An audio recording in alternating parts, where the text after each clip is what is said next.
That should be working. Okay.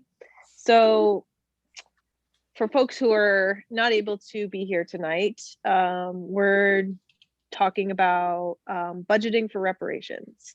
And we're talking about specifically budgeting and using our stimulus money that we may have received from the latest government stimulus for reparations, and how we can kind of work that in. And also, you know, I think because like our stimulus with the stimulus, it's like one big thing, you know, it's a one-time payment.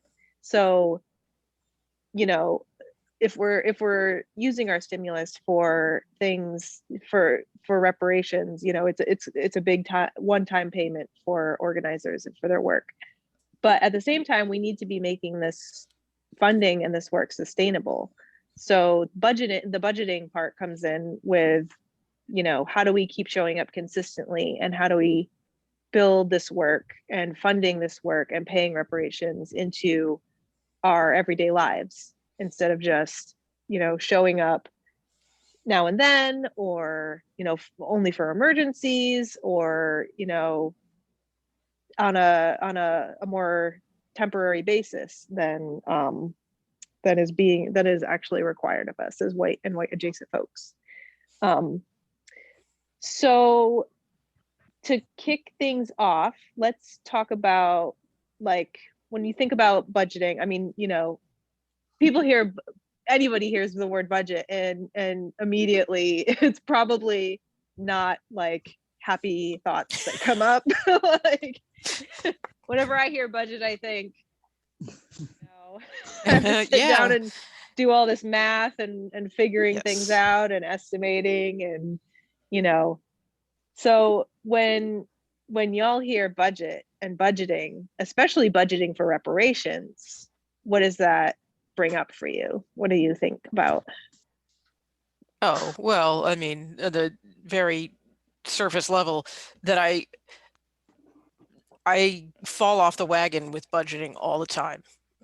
So I'm lucky enough to be able to pretty much handle things without paying too much attention to a budget.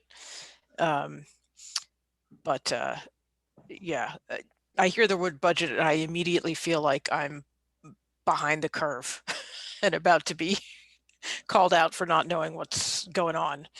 But I've been thinking about the reparations because I've been giving to various funds sort of in a not consistent, like consistently, but not in a consistent, organized fashion. And that's what I'd like to do. So that's what I'm hoping the budgeting can do. For me, I'm a very consistent budgeter, you know, and I'm fairly low income, so I have to be pretty careful. And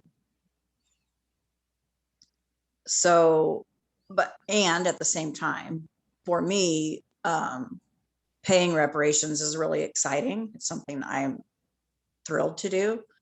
And I have done kind of like what you just said, you know, not necessarily as regularly as I would like. I've always had some monthly donations going, but I kind of put them on autopilot, and I didn't put like emotional and mental energy really into it once I set it up. And so I stopped doing that. And like I said, I just recently set up monthly donations to 8 different places / people that were doing work that I felt I could support and should support.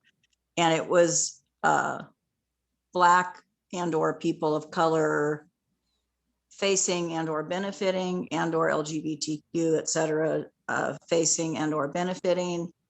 And then I wanted to put in, oh, sorry, my smoke detector. Gotta mute. It happens. Kind of reminds me of college. That was those Yeah. kinds of detectors we had when I was in school. Like you could kind of sleep through it, which isn't true of smoke detectors anymore. Yeah.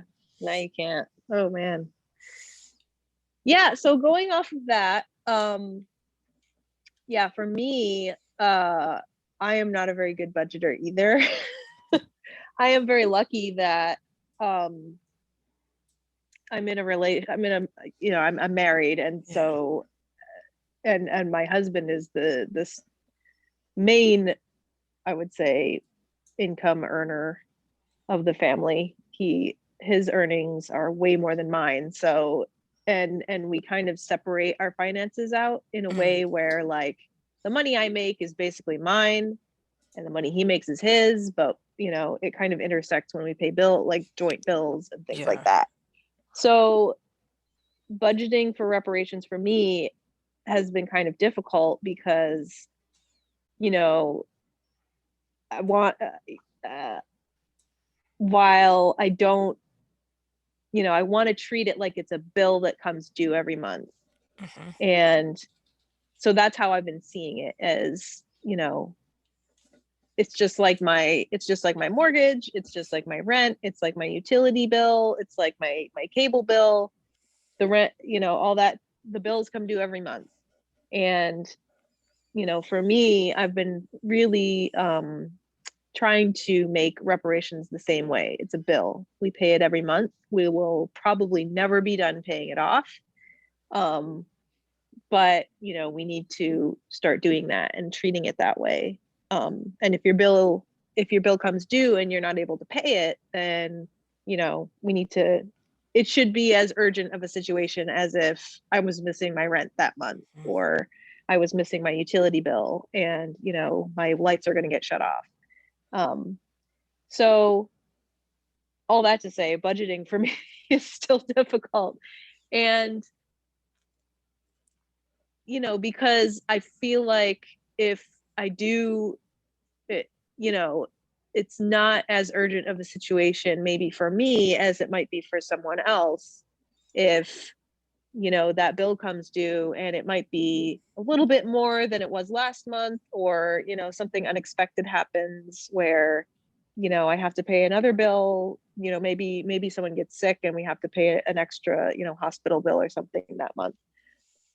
But I'm not going to really feel the hurt that much. So it's like how it's kind of really thinking hard about how uncomfortable am I willing to get to set this bill for reparations, and how, you know, how committed am I going to be to this, and um while at the same time, you know, honoring my needs as a human being, and like, you know, I need a place to live, I need to be able to pay my regular bills, you know, um but kind of balancing that with like, what can I sacrifice, um and how uncomfortable am I willing to get to pay this reparations bill.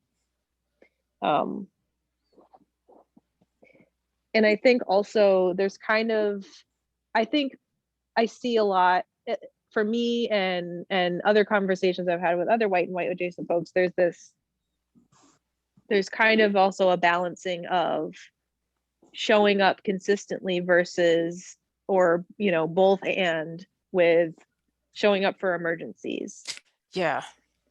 So we want to show up for the emergencies because obviously the emergencies are, you know, urgent, and we need, you know, these are things that are life and death for some folks. But at the same time, if we are also consistent in showing up and consistent in our payments, then those urgent emergencies might be less frequent. Yeah. Mhm. So what are your thoughts about that? Yeah, that's something I've been thinking about. It's just that, you know, managing, I like the way you framed the, this is a monthly bill that comes due. And I'm thinking there's, you set what your monthly bill is that just is there. You have to pay it. But then you also budget for emergencies, which is a little more of a floating thing, like, I don't know how to describe it, rainy day funds. I almost think of it as like a second track of what are you comfortable sacrificing? And then the other thing that I'm not quite sure on is supporting the women who do this organizing, right? They all have Patreons, which that seems like that should be part of the mix for my budgeting as well. Absolutely. Yeah.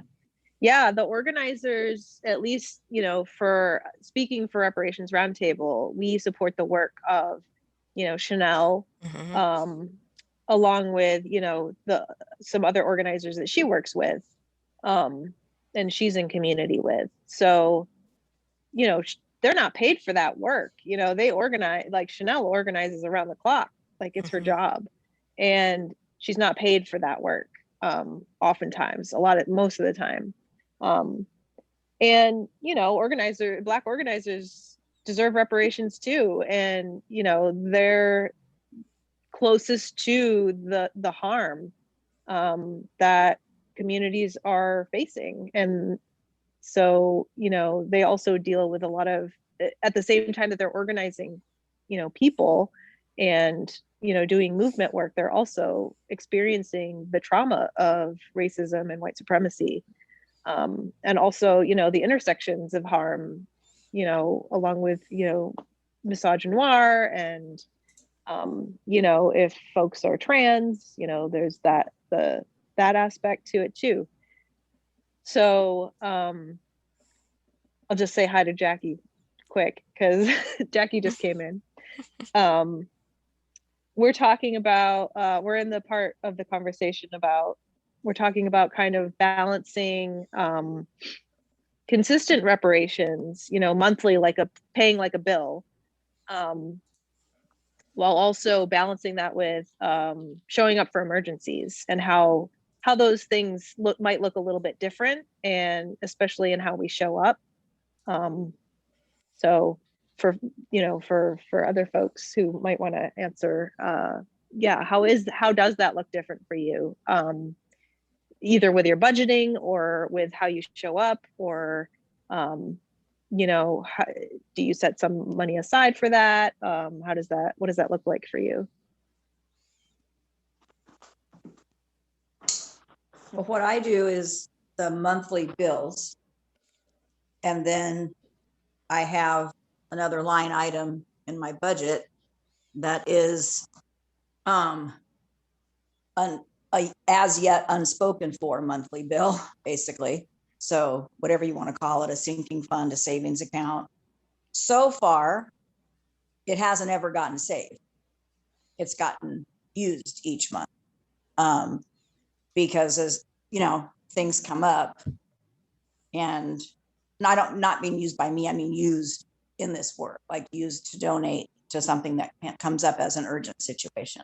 But my theory is, if something didn't come up in a month, then I would save that monthly amount, like I save for my property taxes, that kind of thing. Like just I'd put it in savings, and then the next time something came up, it would be that I'd have that much more available towards the thing. Mm-hmm. What about you, Jackie? Do you have any thoughts? I'm gonna go into another room because I just put my kids down. But here, let me do that. This daylight savings is killing me. Hi y'all. Hey. And hi Karen, I'm glad you're here. Hi. Yeah, so I have always wanted to be more consistent here. And I feel like I've been a part of, reparations work for a while, but it's been more sporadic. And then Reparations Roundtable gosh, I don't know, for the past 2 years ish. And ways I think the thing that I've also like struggled with is, as someone who doesn't get paid for my labor, but also benefits a ton I'm a full-time caregiver, but also benefits a ton from whiteness and that privilege, that navigating the money that I do not bring in. So it's like therapy, but I think that is the other piece. So I'm also like really excited to hear about how folks are thinking about this. But also I'm trying to, a lot of the ways that I've done it is through my time and labor, or like networks. And what I want to do is I want to start being more strategic on a monthly basis, like you, Karen, or like others that I've heard about. And I just haven't really sat down with that. I think most recently assisting someone has been, I mean, this is my first experience like directly assisting someone. And that has been really sickening and illuminating, to say the least. And also thinking about how much time and capacity that takes, and how you're just never, I kind of compare it to like, and call me on this if this is, yeah, I'm just also done with bedtime, but I compare it to like when you have a sick kid and you have no idea that they're going to be sick, and you're like, okay, I got to shift my mind and do everything I can to rally.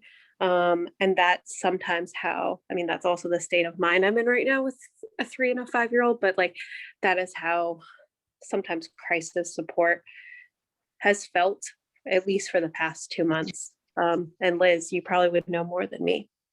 Did I answer the question fully? Yeah, I think so. I think kind of I need how more, things, want more. This is an area I need to grow in. I think it is for a lot of us. And that's why we're talking about it, because we can kind of come up with things on, so my hope is that, we can kind of brainstorm ideas together, because, I'm not an expert. None of us are experts about reparations. None of us are experts about white supremacy. We're kind of all late to the conversation, and we're figuring it out as we go.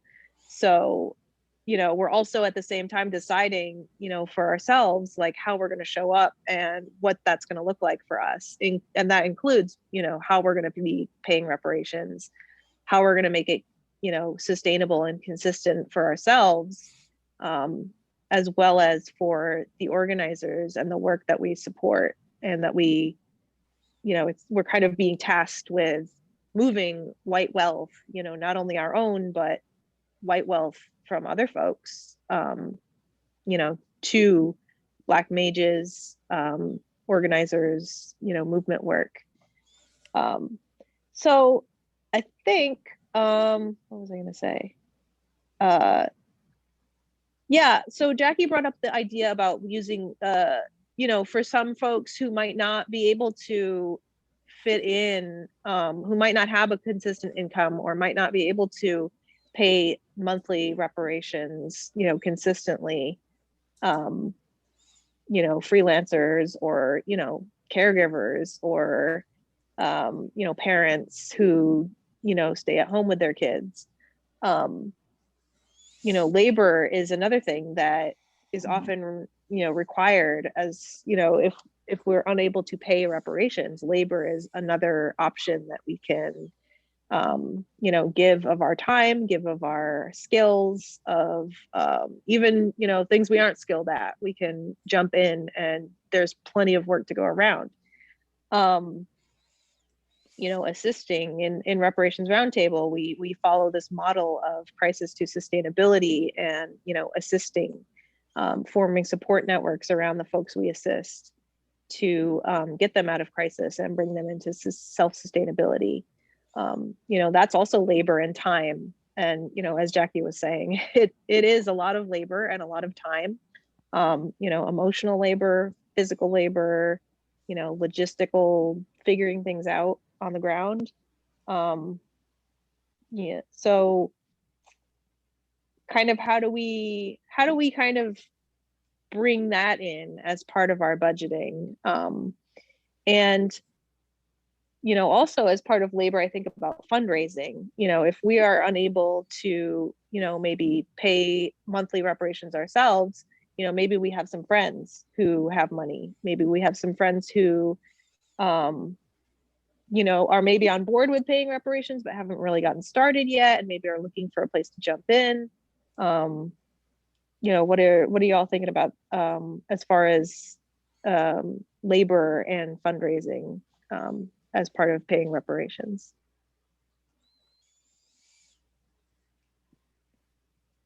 I mean, it makes sense, right?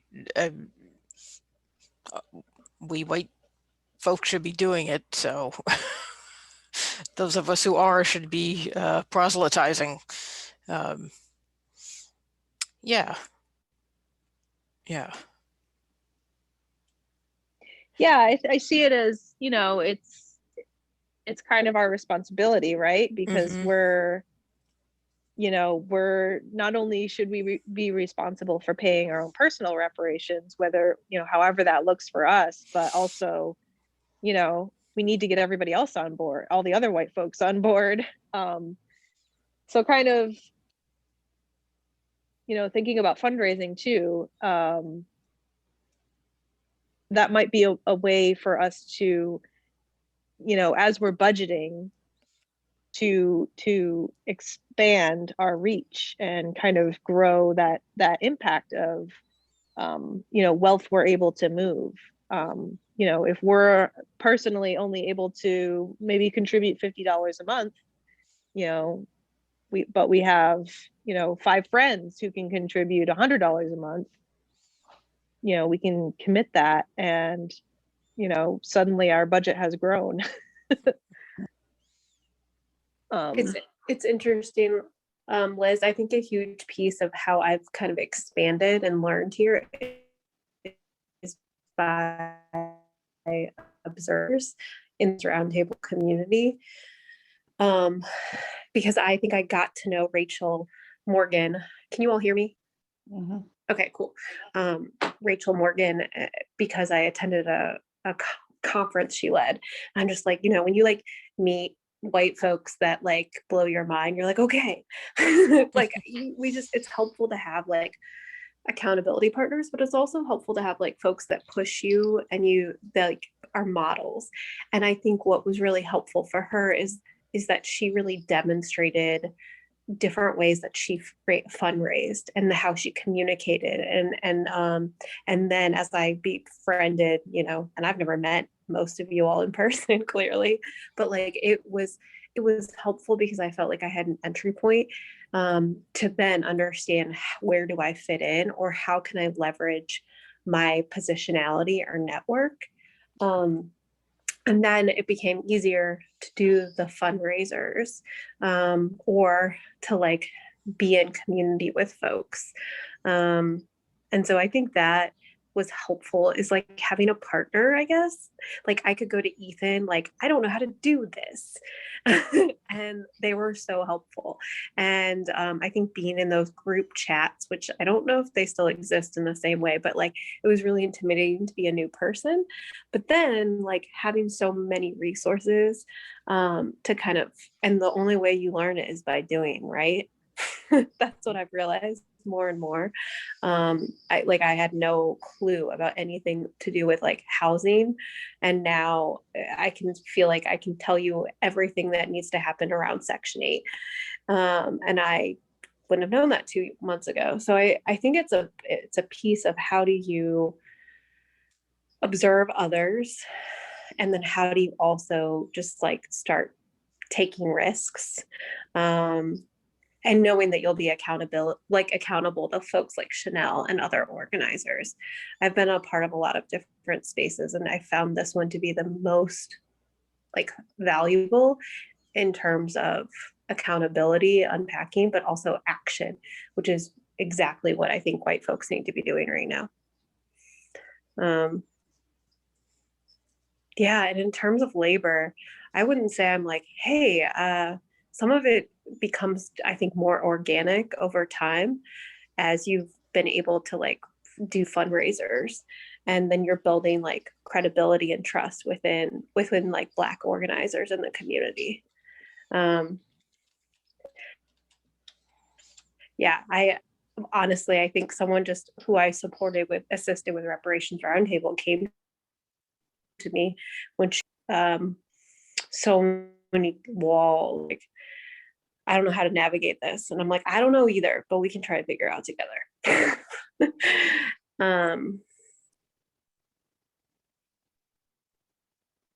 Yeah, definitely. Yeah, so where I run into problems is like I get overwhelmed by everything. Like not only do I do work in Reparations Roundtable, but I'm also like a lot of us, supporting multiple organizers in multiple spaces, and that it gets to be a lot. And so where I do run into issues is like, okay, I'm constantly redoing my budget because I'm thinking, all right, I've got this organizer that needs this, and this organizer needs that, this space needs this, and this space needs that. I'm fundraising for this, but I'm also fundraising for that. So it can get a little, I mean, for me, it gets overwhelming, and I have a hard time like breaking it down piece by piece, and kind of taking it in those pieces and going, basically line by line, and here's what I have, and here's my total for the month, and here's my monthly bill. So like what kind of tips or tricks do folks have about their own budgeting that we might be able to use and translate for reparations? Well, I guess the only tip I have, and I think you may have said it, somebody said it, I think you said it. If there was more consistent funding on a regular basis, there might be less crises. And so what I decided to do was ask people in a space that's oriented around making change, right, around racism and other intersections of isms, for help. And so I got some. And then what I did was go through the list I was suggested I look at and places I suggested I look at. And in the process of that, I also looked at what were my values about this? Like what was like my personal whatever mission statement about this? And it, right before the smoke detector went off again, which hopefully it won't do anymore. It was Black and people of color, but mostly Black because I have Black kids in my life. And so, either facing or benefiting or both. And then LGBTQ, I'm a lesbian, so that was important to me for that community, especially where that intersects with people of color, because that's an even more fragile community than the community I'm part of as being a white person. And then my two other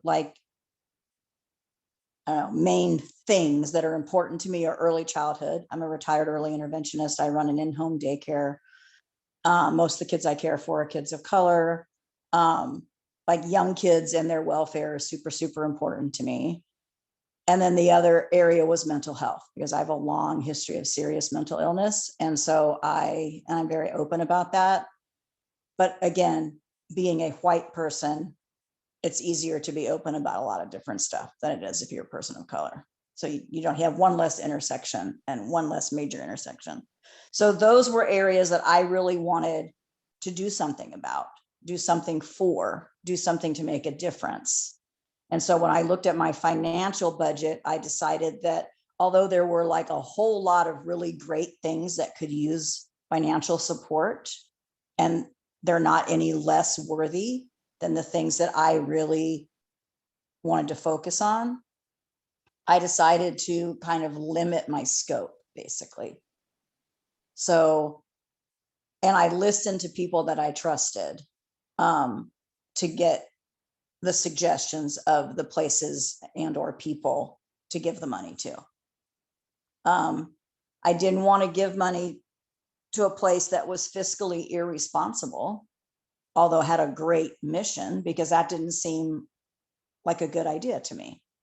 I want the money to actually make a difference and not be squandered, so I'm not accusing anybody of squandering money. I'm just saying that that's a value that I have. So I just focused that way, and then took the information from people that I trusted, and supported those places and people.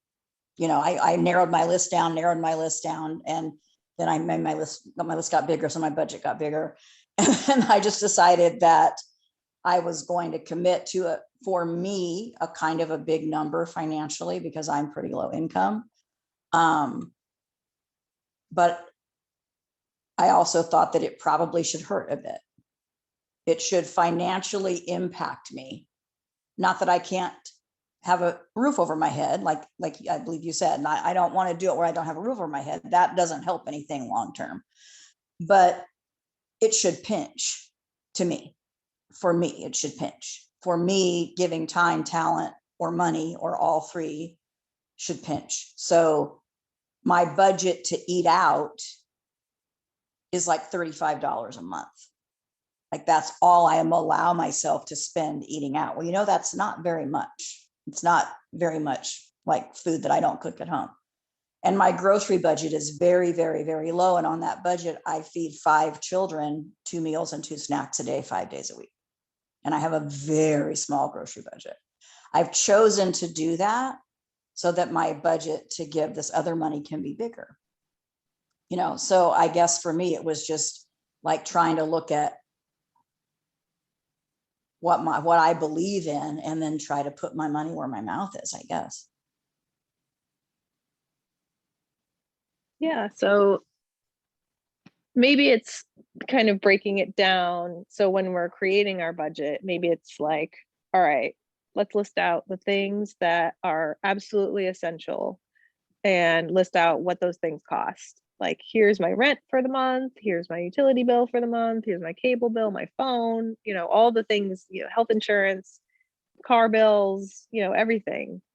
These are essentials. These are things that I need to survive.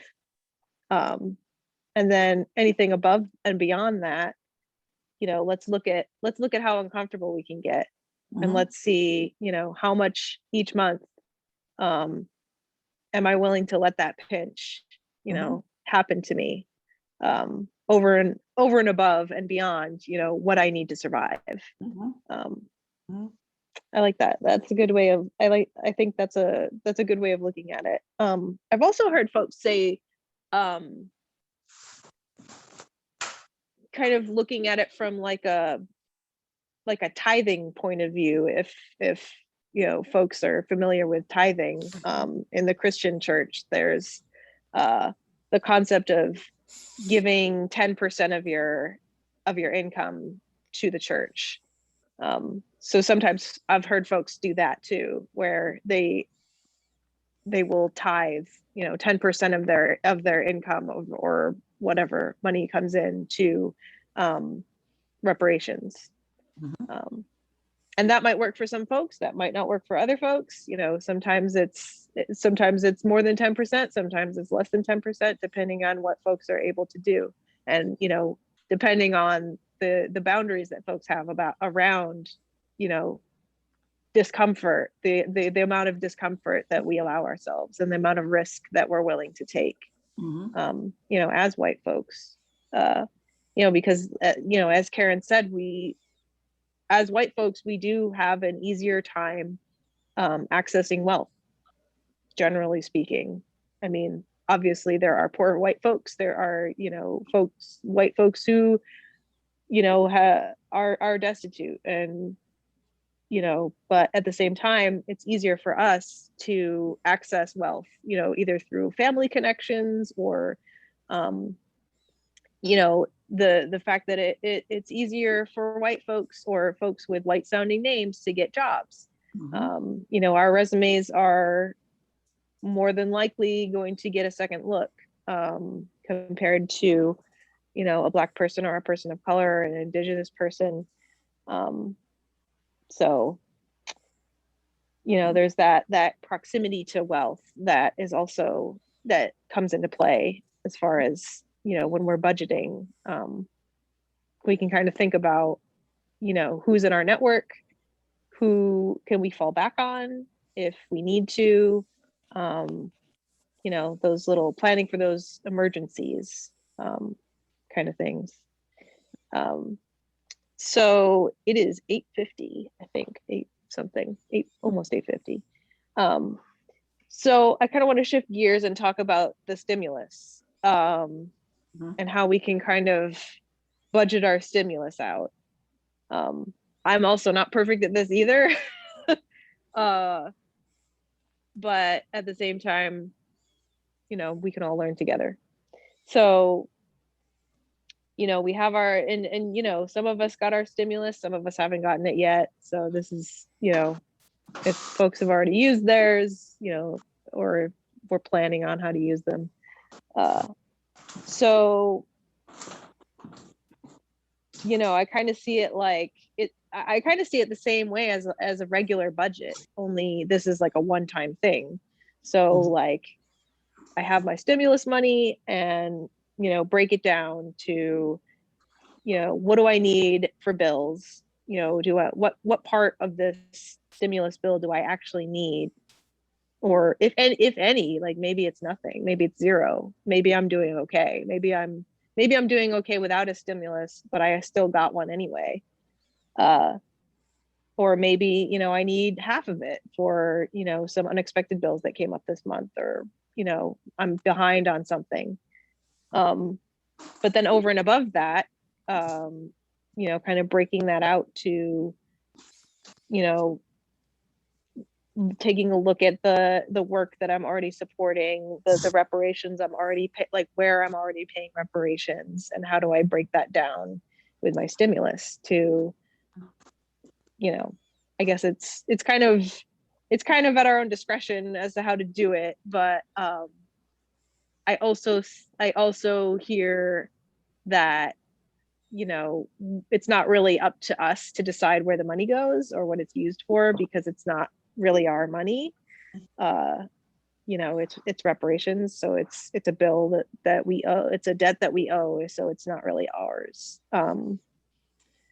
So, you know, as you think about, you know, the stimulus, as you think about your stimulus and what you might be needing it for, or what you might be using it for, you know, how are you kind of thinking about this in terms of reparations? How are you approaching, you know, using your stimulus for reparations? Oh, I'm not muted. Yeah, I'm in a position to be able to give it to reparations. Right. So once I get it, that's where it's going to go. Do you have an idea of how you're gonna kind of gonna plan out like how to break it down, or have you thought about that at all? Well, Karen just gave a wonderful roadmap, so I've got some sitting and thinking to do and some talking to people to do. Yeah.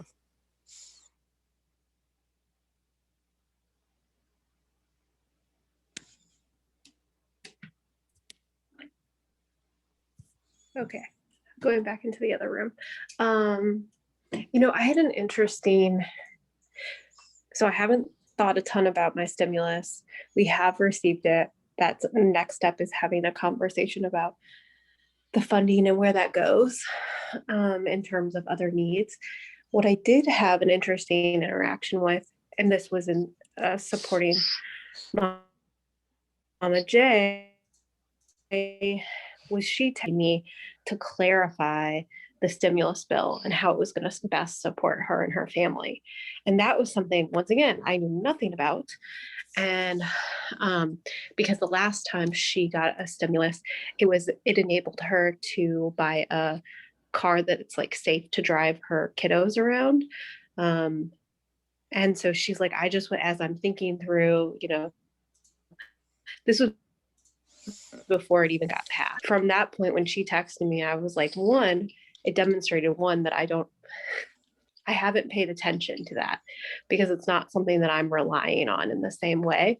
And then to become more informed and educated so I could be a resource as she was thinking through, like, what would the stimulus look like for the kids she has, or a timeline, and so forth. So I think that was an interesting way that I hadn't even realized I could be a resource or a support.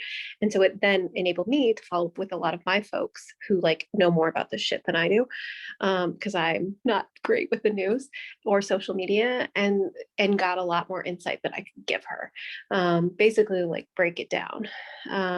So I think the two things for me is, one, realizing when you're accessing information, it can be a resource to the folks that you're assisting.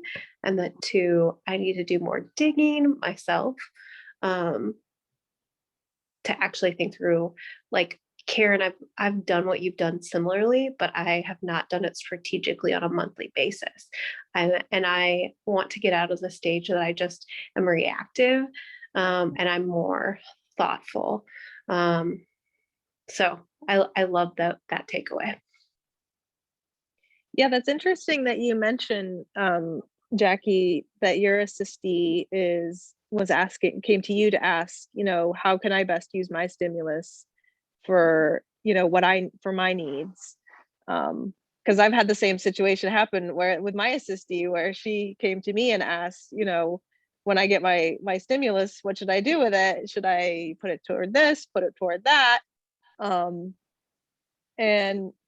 yeah, I don't, I want at the same, I want to be a resource, but I also would like to encourage her to make her own decisions because she knows best what she needs.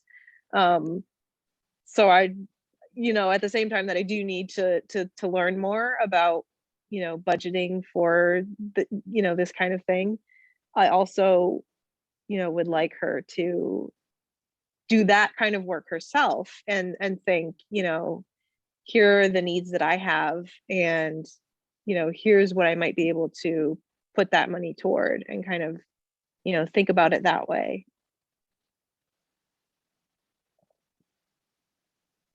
Did you have any thoughts, Karen? Yeah, lots of them. I don't have my stimulus yet. I think the IRS isn't sure where it is yet. I'm getting one of those weird pages, but I haven't decided 100% exactly where it's all going. Some portion of it will go to needs that I have because, my income is less than 20,000 a year. So I have quite a bit of being strategic anyway, like just monthly to make sure everything gets paid. I guess where I'm at with the portion of it that will go to reparations, and there will be a percentage for sure. I haven't decided if I want to do like another chunk towards each of the places / people I regularly support, like just, throw in another extra one time to each of those places. Or I'm kind of leaning towards, and I can't decide why I feel this way. I'm kind of leaning towards it being a big chunk that I put in the savings account for those urgent needs that come up. Because I do, every month I do support those urgent needs that come up, but I can't usually like if there's like a suggested amount, or if this many people did this much, we'd have this solved, you know, type of post or type of request. I don't have the finances to do that portion, like that suggested portion. I just don't have it. And so I kind of would like to occasionally, I guess, I kind of like to be able to like really help solve an urgent problem, like actually know that what I was doing was really making a difference in that emergency situation. So I think that's more about me though than about the situations. That's why I haven't figured out where exactly what I'm going to do with the money, you know, exactly which places I'm going to put it. Because it doesn't need to be about me feeling happy with it. That's not, you know, that's not the point. Yeah, that's a really good point of, you know, working through this stuff and kind of also thinking about like, you know, decentering ourselves when we're budgeting, and, you know, focusing more on, you know, folks who are harmed and the folks who, you know, we need to serve with reparations, as opposed to, you know, where we would prefer, how we would prefer things to go. Yeah, that's great. Yeah, I struggle with that too. It's like, you know, just always being aware of, you know, who we're centering and how we're centering it ourselves or others, you know, when we think about our budget and when we think about paying reparations. So yeah. So what kind of, you know, as we're thinking, we've kind of come up with some great strategies to kind of, as we budget and as we think about our stimulus, how we're going to spend it, how we're going to, you know, how we're going to kind of break it down to pay reparations. So going from there, you know, what kind of support would you need or would you be looking for, you know, as you kind of work through this?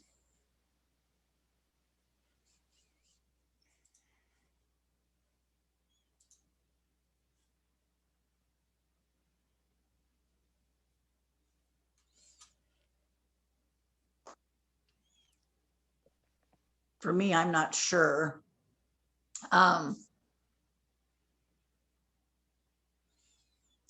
think I tend to talk things to death. So part of me wants to say, oh, I need someone to like talk it through with, and like, you know, but I have a really bad habit of talking too much and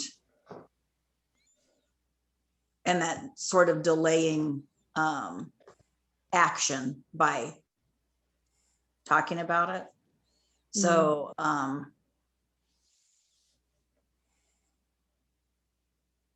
just being here in this meeting, I think I was able to figure out that I don't need to hold on to the stimulus money that's going to go to reparations and then dole it out over time. It needs to leave. It needs to leave my hands.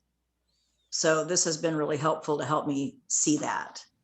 So, because that was a big piece of the decision, like that felt like a big, huge thing. So now it's just a matter of which people, places is it going to go when it gets here, you know, so that's actually already helped, just having this conversation. I think for me, I appreciate spaces of accountability, as this tends to be. I'm also love samples. I'm someone that can easily go once, like an example of this would be when we were trying to figure out the housing situation. I was trying to get organized, and we ended up creating our own housing squad, similar to what Reparations Roundtable did, but it was so helpful. Oh, my kids are screaming. It was so helpful to have the folder that I could just like access sample like docs and resources. It's like a gold mine for someone that's just starting off for scratch. And I think likely this is already exists and I haven't done my digging. But having like samples of what does that look like for people that are thinking through how to tackle this for the first time, thinking through different budget, you know, approaches. And then also even thinking through like, what does it look like in terms of transparency? And it's not the piece of like, I don't want, it's not the cookies or the performativity, but it's like, I really value seeing transparency as a model because I think it's then also pushing others towards transparency. And that's just even with organizations. And it's something I've really value. I'm gonna have to go because my kids are screaming, but thank you. I'm glad I could be here for a little bit. I miss y'all. Okay, bye. Thanks, Bye. Jackie. Yeah, I like what Jackie was saying about kind of the transparency and not about getting cookies or, hey, look at what I'm doing, but more as, hey, friends, network, I'm doing this work and it's really important and you should be doing it too. So, transparency in that kind of way. And I agree. I think it really does. It really can have an effect where, kind of like fractals. If anybody has read Emergent Strategy by Adrienne Marie Brown, she talks about fractals. And it's kind of this concept of, doing something on a small scale that then radiates out to a larger scale. Doing something on a local scale can radiate out and become a national issue, or it can, solving a problem on a local scale can solve a problem on a national scale.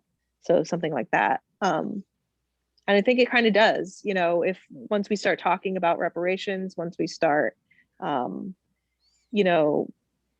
sharing what we're doing with family and friends, or, get together for a Zoom call, like something like this, where, we're just talking about anything and then, bringing up, this is what I'm doing, paying reparations. How are y'all using your stimulus money? I'm going to pay reparations this month, or, I'm going to use mine to fund this movement work.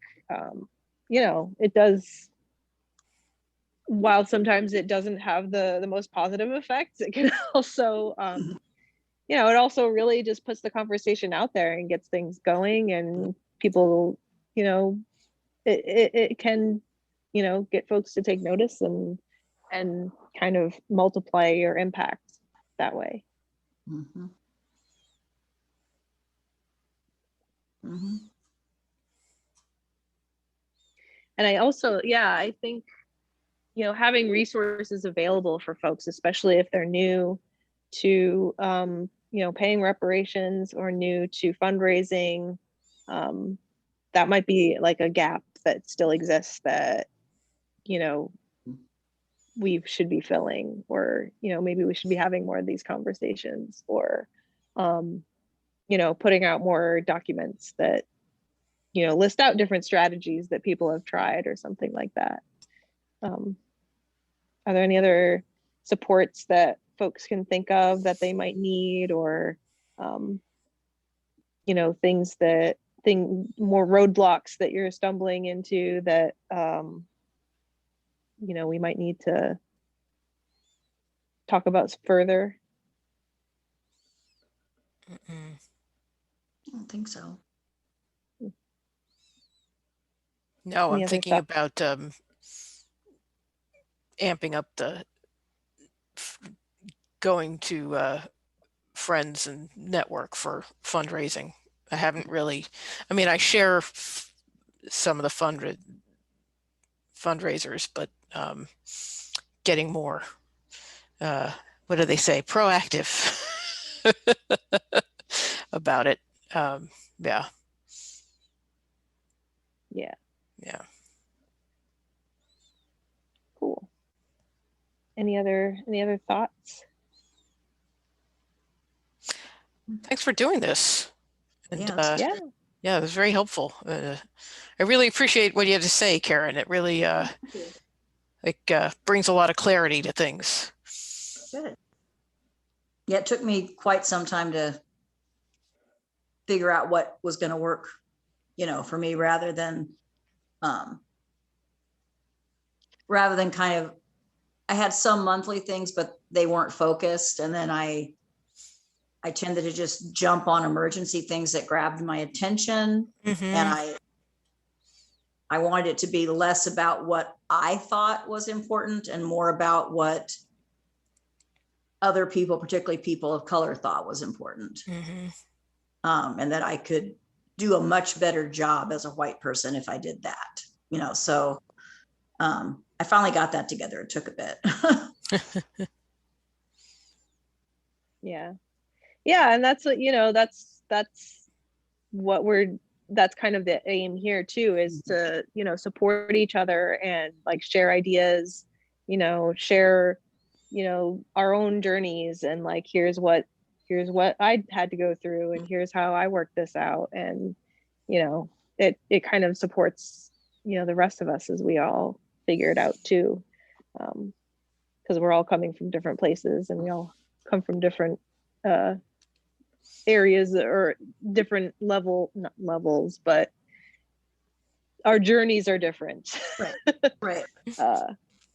So yeah. And for folks who are in Reparations Roundtable, there is also a few years ago, Rosie did another series, like a series about reparations education, and one of the sections is a video, like a conversation between her and a Black organizer about budgeting for reparations. So there's more tips and tricks in there. It's in the files section. You can just search for budgeting for reparations. I think it should Okay. come up. If it's not, I can link to it.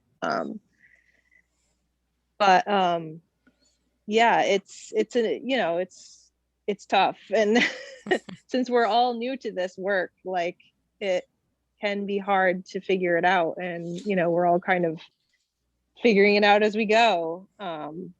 So hopefully we're able to at least, start talking about it a little bit more, and, provide some support for folks, so that we can all be more sustainable and, consistent in how we show up. And when we're consistent and sustainable in the ways we show up, then, our organizers are able to pass that on. That sustainability kind of grows, and, movement work is impacted by that. And, when movement work can be sustainable, then, there's room for liberation, I Right. think. Mm-hmm. So thanks everybody for joining us. Yeah, thanks for doing this. Thanks to folks who, will be watching this later. Hopefully we can all learn something. We can all, kind of, hopefully it'll inform us as we go forward with our own budgeting. So thanks everybody. Maybe we'll do, another one of these sometime. But thanks a lot, and I'll see you around. Okay, see ya. Good night. Good night. Bye. Bye.